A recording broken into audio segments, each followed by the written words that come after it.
معاویہ کہتے ہیں باہزی کہ میں نے نبی صلی اللہ علیہ وسلم سے عرض کیا یا رسول اللہ صلی اللہ علیہ وسلم ہم اپنی عورتوں کے کس حصے میں آئیں اور کس حصے کو چھوڑیں. یعنی شوہر بیوی کے تعلق کی بات ہو رہی. یہ بھی ایک بہت آج کے دور کا ہر دور کا مسئلہ ہے لیکن آج کے دور میں اور بھی گمبھیر ہوتا چلا جا رہا ہے بہت سی چیزوں سے ایکسپوز ہونے کی وجہ سے. تو کیا جائز حد ہے اور کیا نہیں ہے فزیکل ریلیشن شپ کے لیے کس حصے کو استعمال کیا جا سکتا ہے کس کو نہیں یہ سوال. تو اس پر آپ صلی اللہ علیہ وسلم نے فرمایا تمہاری بیوی تمہارا کھیت ہے تم اپنے کھیت میں جہاں سے چاہو آؤ. جہاں سے چاہو آؤ کا مطلب کیا ہے کہ جہاں سے کلٹیویشن ہو سکتی یعنی کہ کھیت کے تعلق سے کیا بتایا نساؤکم حرث لکم فأتوا حرثکم انا شئتم. انا شئتم کا مطلب انا جو ہے ظرف زمان و مکان دونوں کے لیے آتا ہے کہ جانے کا کوئی خاص وقت مقرر نہیں کہ یہ دن ہے یا رات ہے ایسی کوئی پابندی شریعت نے نہیں رکھی.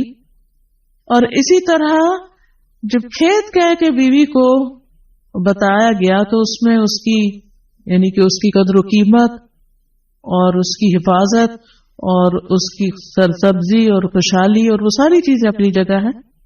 پلس یہ بہت ہی حکمت کی بات ہے کہ کھیت میں کچھ اگ جب ہی سکتا ہے جب اس میں بیج ڈالا جائے. تو اب شوہر بیوی کے ساتھ کیسا تعلق قائم کرے کہ اولاد پیدا ہو سکے. وہ اورل سیکس سے تو نہیں ہو سکتا وہ اینل سیکس سے بھی نہیں ہو سکتا. obviously انڈرسٹوڈ ہے کہ انا کا مطلب یہاں کیا ہے. ٹھیک ہے نا یعنی یہ وہ باتیں کہ جن کو بہت لفظوں کو کھول کھول کے نہیں بولا جا سکتا لیکن اٹس انڈرسٹوڈ. تو آپ نے کہا جہاں سے چاہو یعنی کوئی رکاوٹ نہیں ممانعت نہیں. اس کا یہ مطلب نہیں کہ ناجائز حدود فلان کے کہو کہ اس کی بھی ممانعت نہیں. البتہ جب تم کھاؤ تو اسے کھلاؤ یعنی کہ شوہر خود آؤٹنگ ڈائننگ کے لیے چلا جائے اور بیوی کو کہے کہ بس گھر میں ہی پکا لو اپنے لیے اور کھا لو خود صرف دوستوں کے ساتھ رہے. دس از ناٹ رائٹ. بیوی کو بھی لے کے جائیں اور ساس بھی بہو کو جانے دے.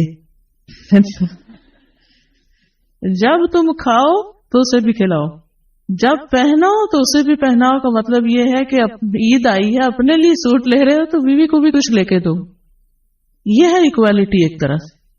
تو اس کے چہرے پہ نہ مارو اسے گالیاں مت دو ابیوز نہیں کر سکتے.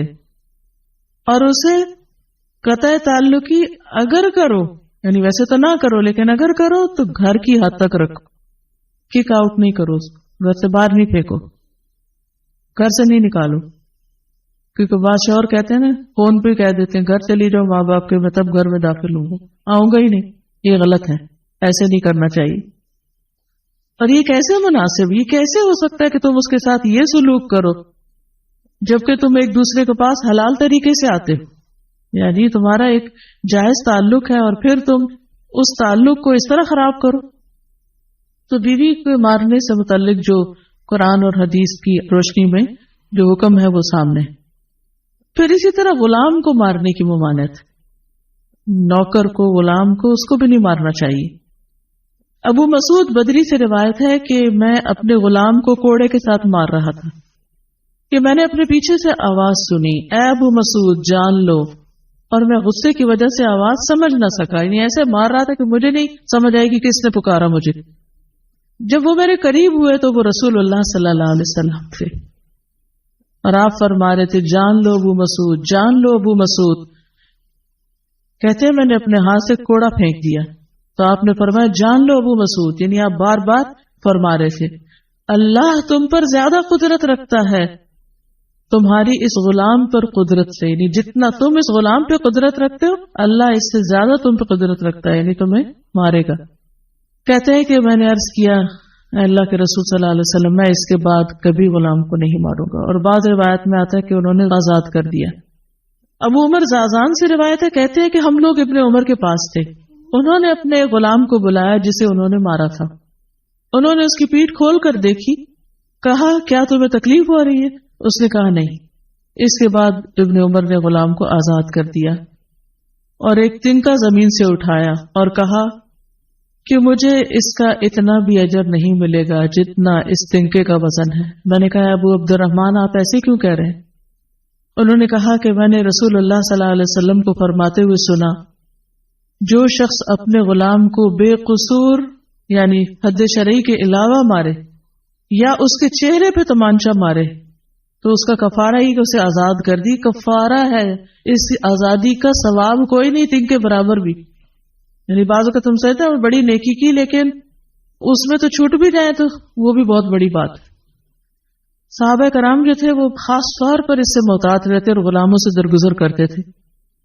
ابو لیلہ کہتے ہیں کہ سلمان رضی اللہ عنہ نکلے، وہ اپنی سواری کو چارہ کھلاتے تھے تو وہ ہودے سے گرتا رہتا۔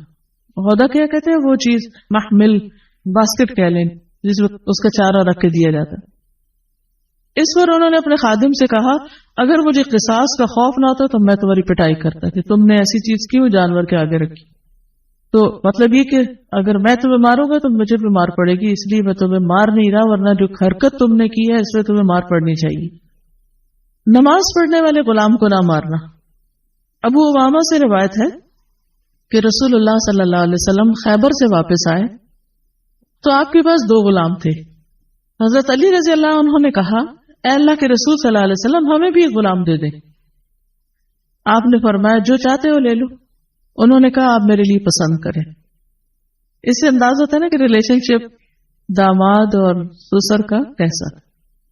آپ صلی اللہ علیہ وسلم نے فرمایا یہ لے لو، اس کو مارنا نہیں، کیونکہ میں نے خیبر سے واپس آتے ہوئے اسے نماز پڑھتے دیکھا ہے اور مجھے نمازیوں کو مارنے سے منع کیا گیا ہے۔ آپ صلی اللہ علیہ وسلم نے دوسرا غلام ابو ذر کو دے دیا اور اس کے ساتھ خیر و بھلائی اور حسن سلوک کرنے کا حکم دیا۔ پھر ایک دن پوچھا ابو ذر میں نے جو تمہیں غلام دیا تھا اس کا کیا حال ہے؟ انہوں نے کہا آپ نے مجھے اس کے ساتھ خیر و بھلائی کرنے کا حکم دیا تھا تو میں نے اسے آزاد کر دیا۔ کہ میں وہ خیر و بھلائی کر نہیں سکوں گا تو بہتر ہے کہ میں